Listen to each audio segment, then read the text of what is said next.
notre invité politique, Manuel Bompard. Bonsoir. Bonsoir. Député La France Insoumise des Bouches-du-Rhône et coordinateur national de La France Insoumise. Gilles. Les socialistes ont décidé à la quasi-unanimité hier de ne pas voter la censure. Est-ce que ce sont des traîtres ? Alors, je vois la nuance dans votre question. C'est Hugo Bernalicis qui a dit ce sont des traîtres. Écoutez, demain, il va y avoir un moment important puisqu'il y a 2 motions de censure qui sont déposées pour s'opposer, renverser le gouvernement et donc faire tomber le budget qui est proposé par François Bayrou. Et ben moi, jusqu'à demain, je souhaite encore convaincre y compris celles et ceux qui, pour l'instant, ont dit qu'ils n'avaient pas l'intention de voter la motion de censure, de le faire. Et pour une raison très simple, c'est que ce budget, il va être extrêmement dangereux pour les Françaises et les Français. Je vous donne juste un exemple, parce qu'il y a plein de vices cachés dans ce budget, des sujets dont personne n'a parlé.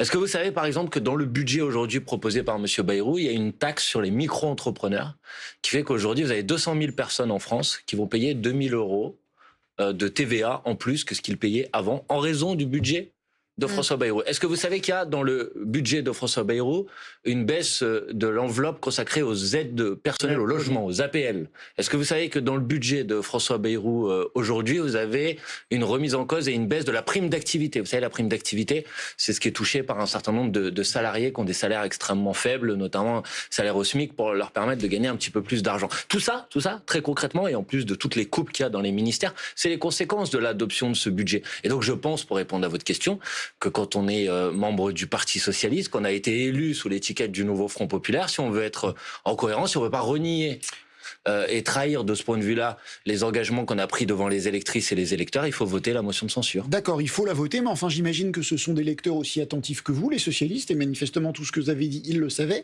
et pour autant, à une très large majorité, ils ont décidé de ne pas voter la censure. Pour l'instant, c'est la décision du bureau national du parti. La décision des parlementaires, elle aura lieu demain. La dernière fois, le parti avait décidé de ne pas censurer. Il y en avait 8 qui avaient censuré. Je forme le vœu qu'il y en ait peut-être plus cette fois. Mais d'accord, mais enfin, il n'y en aura pas suffisamment pour que le gouvernement tombe. Donc je vous repose la question.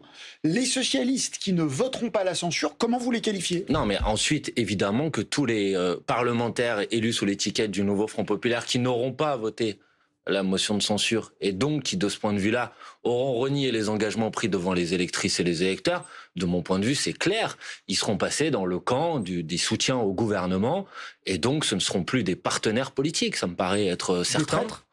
Mais j'utilise les mots que je veux, si ça ne vous embête pas. Et je pense que mes mots, ils ont été assez clairs. J'ai pas de problème à dire que du point de vue des engagements pris devant les électrices et les électeurs, ce serait effectivement, de mon point de vue, une trahison. Et qu'est-ce que ça implique concrètement comme conséquence politique ? Jean-Luc Mélenchon, par exemple, a dit « Le nouveau Front Populaire compte un parti en moins ». Il parlait donc du Parti Socialiste. Concrètement, qu'est-ce que ça veut dire ? Qu'est-ce que ça signifie pour l'avenir et pour cette alliance du NFP ? D'abord, c'est important de rappeler que face à cette motion de censure, ces 2 motions de censure qui vont être votées demain, et effectivement, à ce stade, en tout cas, le Parti Socialiste a pris une décision inverse. Donc évidemment, à partir de ce moment-là, si les socialistes ne votent pas la censure, ils se mettent en dehors du nouveau Front Populaire. Mais pourquoi c'est vous qui décideriez qui appartient au Front Populaire ou pas ? Olivier Faure, il dit bah non, c'est pas Jean-Luc Mélenchon qui décide qui appartient au nouveau Front Populaire. Mais madame, je ne décide pas, mais les seuls qui peuvent décider en fait de ce qu'est le nouveau Front Populaire, c'est les électrices et les électeurs. Et les électrices et les électeurs, quand ils ont voté au mois de juin et au mois de juillet dernier, ils ont voté pour un programme. D'accord. Et la première phrase de ce programme, la première phrase du programme du nouveau Front Populaire, c'était le nouveau Front Populaire rassemble des formations politiques qui se regroupent pour construire une alternative au macronisme, pas pour garantir la continuité de la politique macroniste en France. Donc à partir de ce moment-là, s'ils décident de ne pas voter la censure, pardon, ils rompent l'engagement qu'ils ont pris devant les électrices et les électeurs. Marine Tondelier, qui est votre partenaire et qui est assez proche de vous, dit soit on a envie que le NFP meure, on le répète que c'est la fin toute la journée, soit on décrète que c'est surmontable et on le surmonte. Et Olivier Faure a dit ce matin la chose suivante, on va l'écouter. Ce n'est pas Jean-Luc Mélenchon qui dit qu'il est de gauche, qui est de droite, etc. Et encore moins celui qui dit qu'il appartient au nouveau Front Populaire. D'ailleurs, j'observe que nos partenaires écologistes et communistes n'ont pas eu le même regard sur ce que nous faisons. Ils considèrent que ce n'est pas leur chemin, ce n'est pas leur voie. Mais en même temps, je ne les ai pas entendus pratiquer l'excommunication. Voilà, donc eux disent, ok, on n'a pas été d'accord sur quelque chose, on n'a pas la même perception des choses, pour autant, on peut continuer une certaine union. Marine Tondelier le dit, Olivier Faure le dit, et je suppose que le PC le dit vous aussi. supposez. Alors, Marine Tondelier, elle le dit. Marine Tondelier, elle a publié cet après-midi, parce que je suis assez attentivement les choses, elle a publié cet après-midi une interview dans le journal Sud-Ouest. Où elle dit qu'il faut voter la censure. Vous avez lu? Dans lequel non seulement elle dit qu'il faut voter la motion de censure, mais dans lequel elle dit aussi que ce budget, qui serait un budget, le pire budget qu'on a connu depuis 25 ans, s'il était adopté, ce serait en particulier de la responsabilité des socialistes qui n'auraient pas voté la motion de censure. Donc je pense que Marine Tondelier, elle est consciente de la difficulté elle et dit, du problème. Si on décrète que c'est surmontable, c'est surmontable. Eh ben moi, je ne pratique pas la langue de bois, Monsieur Bernstein. Ce n'est pas surmontable. Ce n'est pas surmontable. Non, pour une raison très simple, c'est que vous ne pouvez pas participer d'une même coalition politique entre des gens qui sont dans l'opposition au gouvernement et des gens qui, de facto, sont dans le soutien à la politique du gouvernement. Parce que sinon, les électrices et les électeurs, ils ne comprennent plus rien. Et les électrices et les électeurs, peut-être que monsieur Olivier Faure veut dire, oui, c'est pas Jean-Luc Mélenchon qui décide. C'est pas le problème. La question n'a jamais été de dire que c'est Jean-Luc Mélenchon qui décide de qui participe du nouveau Front populaire ou je ne sais quoi. C'est pas le sujet. Le sujet, c'est de savoir si oui ou non, quand on vote pas la censure au gouvernement, quand on a été élu, pour prendre des exemples très concrets, quand on a été élu pour qu'il y ait davantage d'investissements dans la transition écologique, on n'accepte pas un budget dans lequel il y a 2,5 milliards d'euros, c'est-à-dire la plus grosse coupe à laquelle on n'a jamais été confronté dans le budget de l'écologie. Quand on a été élu sur un programme qui dit qu'il faut aller plus vite dans les rénovations thermiques des logements pour lutter contre les passoires thermiques, on n'accepte pas un programme dans lequel on a des coupes de plus d'1 milliard d'euros dans le budget du logement. Non, c'est pas vrai, on fait pas ça. Donc ça, c'est un problème qui est un problème grave. Non, c'est pas une petite anecdote. Est-ce que ça veut dire que maintenant vous mettez un signe égal entre le Parti socialiste, le gouvernement, donc les macronistes, et la droite? Pour vous, ce sont tous des adversaires? Mais je veux pas des signes égaux, ils sont pas pareils, c'est pas le sujet, mais la question est de savoir s'ils s'inscrivent dans le soutien à la politique qui va être mise en place dans les prochaines semaines ou dans l'opposition à cette politique. Mais vous avez entendu ce qu'ils disent? Ils disent nous sommes dans l'opposition. Ils ont déposé une motion de censure. Nous voulons un budget. Oui, mais ça c'est Orwell quoi. C'est j'ai écouté Olivier Faure moi aussi ce matin. Nous sommes dans l'opposition. Nous ne sommes pas d'accord avec le budget, mais nous avons besoin de ce budget. Voilà. Nous sommes pour faire tomber le gouvernement, mais nous n'allons pas censurer le gouvernement tout de suite. Nous allons peut-être le censurer demain. Je veux dire, au bout d'un moment, les gens ne comprennent plus rien. Les choses, elles sont simples. Il n'y a pas besoin d'utiliser des mots compliqués. Soit vous êtes d'accord avec le gouvernement et avec son budget, parce que là, en l'occurrence, c'est de ça dont on est en train de parler. Et dans ce cas-là, vous ne votez pas la motion de censure, mais alors vous êtes d'accord avec les orientations budgétaires de ce gouvernement. Budget, hein, concrètement. Oui, monsieur Bompard, personne n'est content de ce budget. Bah alors, dans ce cas-là, il faut le faire tomber. Les LR. Oui, mais alors, le problème, c'est juste la vie quotidienne des gens. Oui. Alors, moi, je suis d'accord avec vous. Il y a un point qui me dérange, c'est qu'on n'arrête pas de dire c'est la fin du monde si on ne vote pas le budget. C'est pas vrai. Et j'ai bien écouté ce que disait Éric Coquerel. Il a relativement raison sur le fait qu'on peut continuer. Il y a plein de secteurs, plein de pays où on continue à vivre sur le budget d'avant et on n'investit pas. C'est vrai que ça bloque un peu le système et ça inquiète beaucoup. Mais quand même, arrêtez de penser que les socialistes ou d'autres adhèrent à ce budget. Personne n'y adhère. On le voit bien. Même Bayrou n'y adhère pas, et vos amis les Verts, honnêtement, ils n'y adhèrent pas du tout à cause de la transition écologique, mais ils sont très prudents sur les critiques face au Parti socialiste quand même. Mais monsieur, je comprends tout à fait votre question, mais il faut pas rendre les choses compliquées là où elles sont très simples. Si vous n'êtes pas d'accord avec un budget, vous l'empêchez de passer. Si vous êtes d'accord avec, vous l'acceptez. Moi, je ne suis pas d'accord avec parce que je pense que ce budget va être catastrophique. Alors, je veux dire, par exemple, j'entendais cet après-midi la ministre des Comptes publics dire oui, c'est un sujet peut-être qui vous intéressera. Les agriculteurs ont besoin de ce budget. Mais ce budget, c'est une coupe de 13% dans le budget de l'agriculture.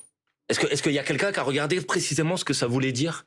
Ce budget, c'est une coupe de... Peut-être qu'on va parler d'intelligence artificielle tout à l'heure. Ce budget, c'est une coupe de 1,5 milliard d'euros dans l'enseignement supérieur et la recherche. Alors, ça, c'est des conséquences très concrètes pour la vie des gens. Moi, je suis pas d'accord avec ce budget. Donc, comme je suis pas d'accord avec ce budget, en cohérence, j'empêche ce budget de voir le jour. Parce que quand il y a un 49.3, vous n'avez plus qu'une seule solution. Vous votez la motion de censure pour faire tomber le budget, ou vous l'avez voté pas et vous laissez passer le budget. Est-ce que vous voterez la motion de censure qui sera déposée par les socialistes sur la question des valeurs ? J'attends de savoir si déjà elle va être vraiment déposée. Et pour le reste, tout le monde a compris que cette motion de censure, c'était un pistolet à eau. c'est-à-dire une motion de censure que le Parti socialiste dépose pour faire semblant qu'il n'est pas d'accord avec le gouvernement, tout en ne votant pas la censure qui permet de faire tomber le gouvernement. Je pense que tout le monde l'a compris, mais le problème c'est qu'à un moment, Olivier Faure et le Parti socialiste vont devoir comprendre que le pays c'est pas un congrès du Parti socialiste. Donc peut-être qu'ils avaient besoin de déposer cette motion de censure pour se mettre d'accord entre eux, pour dire on ne censure pas le budget, mais on va quand même faire semblant qu'on veut censurer le gouvernement. Donc vous la voterez pas? Mais moi je vote toutes les motions de censure qui permettent de faire tomber le gouvernement. J'ai pas de problème. Mais ça n'a pas beaucoup d'intérêt en fait. Et je pense qu'à un moment, il faut respecter l'intelligence des gens. Voilà, les gens, ils sont intelligents. Donc, si vous voulez, parce que je vais aller au bout de la logique. Ça veut dire quoi?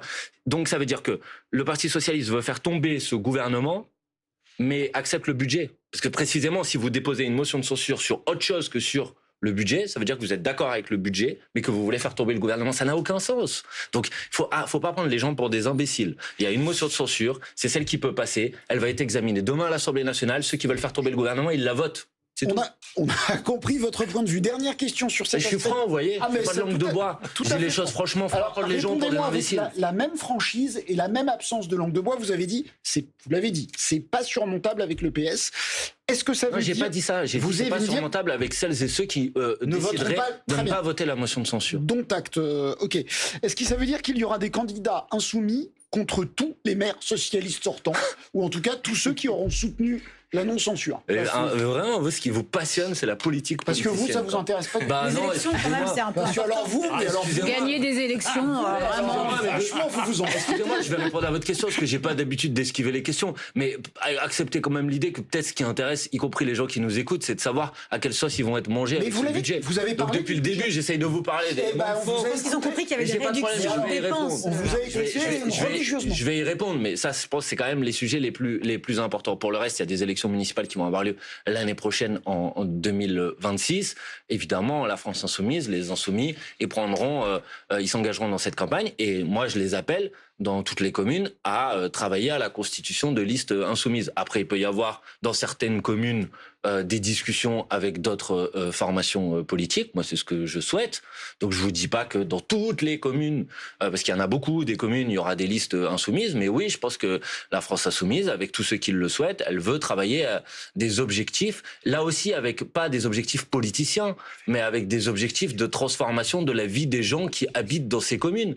Par exemple, les listes insoumises, elles vont porter l'idée que l'eau, ça doit être géré en régie publique, pas confié à des services au privé, dans des délégations de services publics. Par exemple, les insoumis, les socialistes peuvent être d'accord. Hein, pas dans toutes les communes. Non, pas dans toutes les communes. Écoutez, moi, je suis député d'une ville comme Marseille, de la ville de Marseille. La ville de Marseille, l'eau n'est pas gérée en régie publique de l'eau. Donc, précisément, par exemple, à Marseille, je peux vous dire qu'il y aura une liste qui portera le retour en régie publique de l'eau. Pour vous prendre cet exemple-là, les listes insoumises, elles défendront l'idée que, par exemple, à l'école, le petit déjeuner il doit être gratuit parce que souvent c'est le seul moment pour plein d'enfants qui vivent dans des familles extrêmement pauvres pour avoir un repas, parce que on étudie mieux, on apprend mieux quand on n'a pas le ventre vide. Voilà, c'est des propositions très concrètes. Voilà. Moi, c'est ça qui m'intéresse. C'est pas les étiquettes des uns et des autres, c'est qu'est-ce qu'on va faire. Et ça, oui, je pense que la France insoumise se prépare à porter ces propositions-là dans l'élection municipale. Il y a eu ces 15 derniers jours 2 élections partielles où la gauche était représentée par un insoumis et 2 défaites. C'est de votre faute ou c'est de la faute des autres? Vous savez qu'il y avait une autre élection législative partielle dimanche. Vous l'avez suivi celle-là ou pas? Oui, à Boulogne-Billancourt, quoi. Ouais. C'était une circonscription détenue par un... Renaissance, et ils ont perdu gravement, on est d'accord. Alors là... vous pouvez pas le prendre en défaut là-dessus. Non, pas perdu gravement, ils ont fait 10% sur les 4e. Et ok, absolument. Non, mais ça serait quand même intéressant que vous posiez la question. Après, je vais répondre à votre question, mais ça serait intéressant que vous demandiez... La Macronie a perdu à vous recevez un macroniste, de leur demander si c'est de leur faute.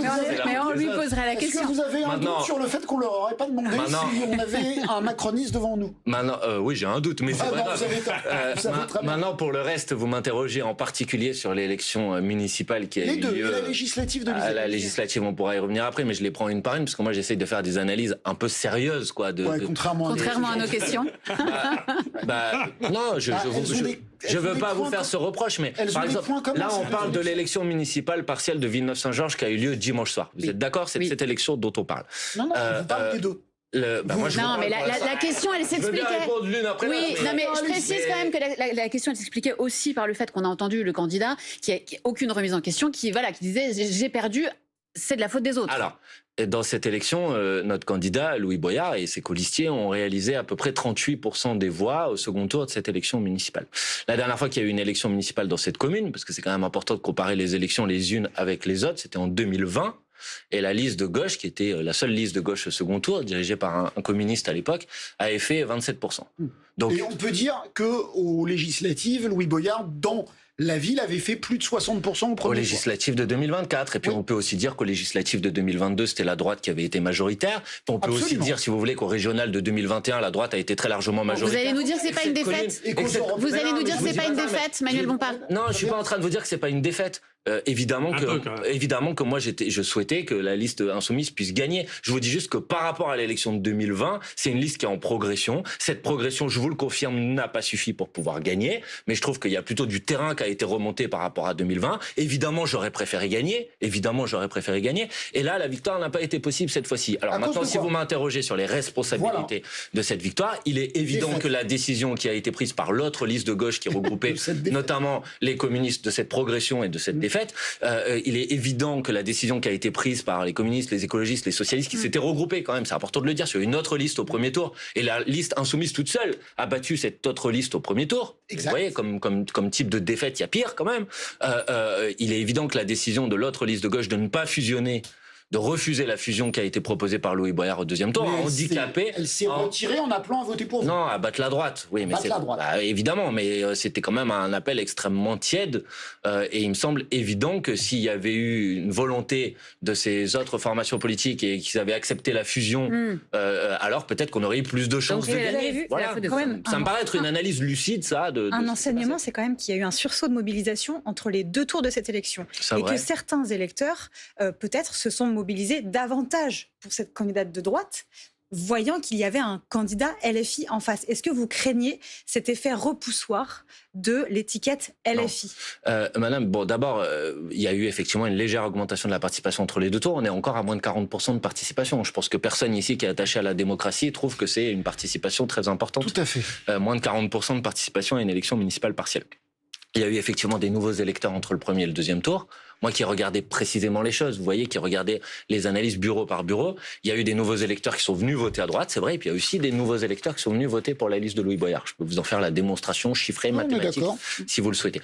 Donc il y a eu effectivement une légère augmentation de la progression, de la participation entre les deux tours. Après, oui, vous avez raison, il y a eu tout un système qui s'est mis en place, avec quand même des appels à voter pour la droite, allant de M. Bardella, M. Zemmour, M. Retailleau, ministre de l'Intérieur, qui a pris position sur le sujet, des dirigeants macronistes. C'est normal. Mais je vous dis pas que c'est pas normal. Ils prennent position, vous le faites aussi. Mais je ne leur reproche pas de prendre position, mais je vous dis que évidemment que toutes ces prises de position agglomérées et le soutien des macronistes jusqu'à l'extrême droite à la liste de la droite, elles nécessairement provoquent une mobilisation. C'est normal, c'est la démocratie. Notre travail, c'est de provoquer une mobilisation plus importante de l'autre côté. On a un peu réussi cette fois, pas suffisamment pour gagner. Et maintenant, on va continuer à travailler pour que la prochaine fois, ça soit plus important et que cette fois, on arrive à gagner. Il y a une enquête très intéressante qui est sortie dans le journal Le Monde cet après-midi et qui montre que dans des scrutins, en fait, où c'est une candidature LFI qui est présentée pour le nouveau Front populaire, en fait, elle rassemble moins d'électeurs de gauche que lorsque c'est une candidature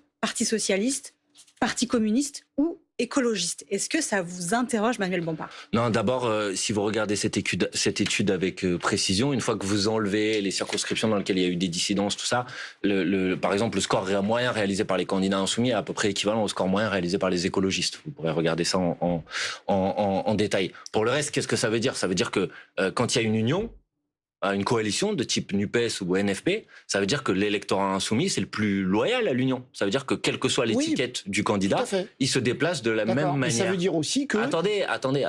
Ça veut dire aussi, effectivement, qu'il peut y avoir des électeurs qui parfois votent pour un candidat à l'étiquette socialiste et qui ont fait le choix de ne pas voter pour un candidat à l'étiquette insoumise. Alors, la responsabilité que je pointe, c'est celle des dirigeants de ces formations politiques, parce que quand vous êtes dans une coalition, votre volonté, ça ne doit pas être d'amplifier les fractures à l'intérieur de cette coalition, ça doit être au contraire de les résoudre et de les réduire. C'est les électeurs qui décident. Maintenant, évidemment, et d'ailleurs, si vous regardez les enquêtes, moi j'ai fait une enquête aussi que j'ai publiée il y a quelques mois, qui est intéressante, qui démontre que la progression qui a été réalisée par le nouveau Front populaire entre 2022 et 2024 Cette progression, là où elle était la plus importante, c'est là où la France insoumise a le plus progressé entre l'élection européenne de 2019 et l'élection européenne de 2024. Et ça, qu'est-ce que ça veut dire? Ça veut dire que ce qui a permis au NFP d'avoir 193 députés alors que nous en avions 150 au moment de la NUPES, c'est précisément le travail qui a été fait, en particulier par la France insoumise, dans l'élection européenne, où il y a des millions d'électrices et d'électeurs qui restaient à distance de la vie politique, qui sont re-rentrés dans le match, re-rentrés dans la jeunesse, dans les quartiers populaires, et qui ensuite sont venus aider le nouveau. Vous avez parfaitement raison, vous avez mobilisé une grande partie de la société. Moi, je souhaite... en faisant ça, vous en avez... Parce qu'il y a des électeurs à qui votre stratégie de rupture parle, et vous avez raison, vous les avez mobilisés, mais il y a peut-être aujourd'hui plus d'électeurs à qui cette stratégie fait peur qui se mobilisent pour voter ça, c'est votre contre vous. Interprétation. Non, c'est pas moi, mon je ne fais pas de l'interprétation, je vous donne des éléments d'analyse précis, chiffrés. Et Gilles Bernstein, excusez-moi, voilà ce que j'allais dire en conclusion pour m'arrêter là. Je vous dis que la France insoumise, aujourd'hui, grâce à ce qu'elle a réussi à mettre en mouvement, elle a fait progresser la coalition de gauche à l'élection législative. Charge à chacune des composantes, d'une éventuelle coalition de faire progresser la coalition, pas de chercher à se distinguer des autres, pas de chercher à pointer sa différence avec les autres, parce que quand on fait ça, on crée des fractures dans les électorats. Si la gauche veut gagner, elle doit réunir tout le monde. Et pour réunir tout le monde, il faut pas commencer à essayer de regarder le voisin en disant lui il est méchant, mais moi je suis gentil, vous inquiétez pas. En fracture, vous êtes pas un débutant non plus. Mais non, mais je pense que tout le monde aura compris précisément ce que je suis en train de dire. Pardon Thierry, on voudrait interroger Manuel Bompard sur une chose. À Toulouse, ça va vite, l'extrait est rapide. À Toulouse, devant des jeunes, Jean-Luc Mélenchon a dit ceci. Écoutez. La ruralité qu'on nous jette à la figure n'existe pas. Cessez donc d'imaginer une France du passé qui n'est plus là. Acceptez celle qui est là. La ruralité n'existe pas. Comment peut-il dire autant de conneries? Ça, c'est un jugement. Oui, ça, c'est un jugement. Je vais l'étoffer, le jugement. Non. Que voulait-il dire? La ruralité n'existe pas. Je pense qu'il faut poser la question à Jean-Luc Mélenchon, mais je pense qu'il a raison de dire que la ruralité comme catégorie politique, monsieur. C'est-à-dire comme s'il y avait un espace à l'intérieur de la France qui aurait des problématiques spécifiques qui sont différentes des problématiques de la population dans son ensemble, me paraît être une construction politique. C'est-à-dire que je pense que quand on habite dans la ruralité, comme quand on habite dans les quartiers populaires, on est confronté en quelque sorte aux mêmes problématiques, aux problèmes de recul des services publics, aux problèmes de la pauvreté, aux problèmes du travail qui paye pas suffisamment. Et ça, je crois pas que vous serez en désaccord avec moi sur ce sujet. Vous voyez, moi, je cherche pas à polémiquer, j'essaye votre question l'était un peu, mais c'est pas grave, je vous en veux pas.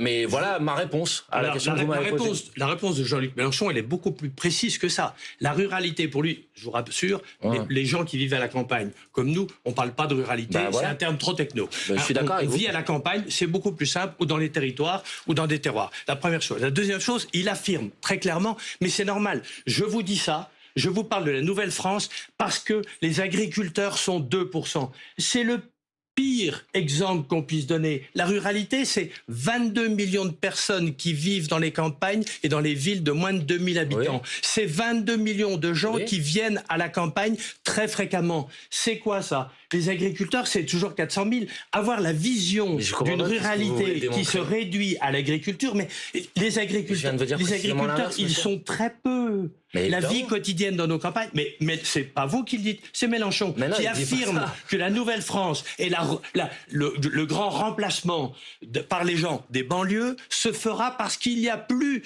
de monde dans les campagnes. Mais quelle connerie! Non, attendez, excusez-moi. Mais quelle bêtise! Pardonnez-moi. Mais non, mais là, pardon, mais vous inventez des citations. Non, je l'invente pas. Alors, il va falloir regarder. Je me suis délecté dans les déclarations. Mais là, vous m'avez montré un extrait, vous m'avez demandé de réagir sur cet extrait, monsieur. Mais il y en a d'autres. À aucun moment. Vous l'avez écouté quand même, Mélenchon. Évidemment que je l'ai écouté, et précisément, il n'a pas dit ce que vous êtes en train de dire. Mais en l'occurrence, à aucun moment, et je crois pas que dans mes propos. Je ne mens pas, monsieur. À quel moment Jean-Luc Mélenchon dit que la ruralité se limiterait aux agriculteurs? Parce qu'il donne l'exemple pour montrer qu'il y a besoin que des gens arrivent. Donc il ne dit pas ce que vous lui reprochez. Après là, on peut faire un débat sur l'exégèse des propos de Jean-Luc Mélenchon. C'est pas très intéressant. Je trouvais le débat plus intéressant de dire que la ruralité comme catégorie politique spécifique aurait des revendications politiques différentes de celles du reste de la population me paraît être une construction politique absurde. Dans les banlieues, il y a les mêmes problèmes. Donc on dit la même chose. Donc cherchez pas à polémiquer avec moi. On dit exactement la même chose. Je polémique avec vous sur la déclaration du grand remplacement avec le monde rural. question de l'agriculture, monsieur, vous avez raison, il y a de moins en moins d'agriculteurs, ils sont confrontés à des difficultés qui sont des difficultés immenses. Et si on veut répondre à un objectif, notamment de souveraineté alimentaire, auquel je pense qu'on sera tous attachés autour de ce plateau, on va devoir faire en sorte qu'il y ait davantage d'agriculteurs demain que ce qu'il y en a aujourd'hui. Donc à quel moment, en disant ça, j'aurai quelques propos disqualifiants ou infamants pour les gens qui habitent à la campagne? Évidemment que j'en ai pas. Je dis juste qu'il faut leur apporter des réponses aux problématiques du quotidien qu'ils rencontrent. Et je vais m'arrêter là parce que j'ai compris qu'on est pris par le temps. Je pense que quand on dépose des propositions de loi comme on l'a fait pour un accueil physique dans tous les services publics, on répond à ça. Quand on propose de se battre pour qu'il y ait plus de moyens dans la santé, pour lutter contre les déserts médicaux, on répond à ça. Quand on propose d'apporter des réponses sur les questions de transport pour faire en sorte qu'il puisse y avoir pas des fermetures de petites lignes de train ou des fermetures de maternités, de services publics, etc. On répond à ça. Je ne dis pas que c'est parfait, mais je ne vois pas ce qu'il y a d'infamant ou de disqualifiant pour les habitants qui habitent à la campagne dans mes propos. Merci beaucoup. Merci à vous. Manuel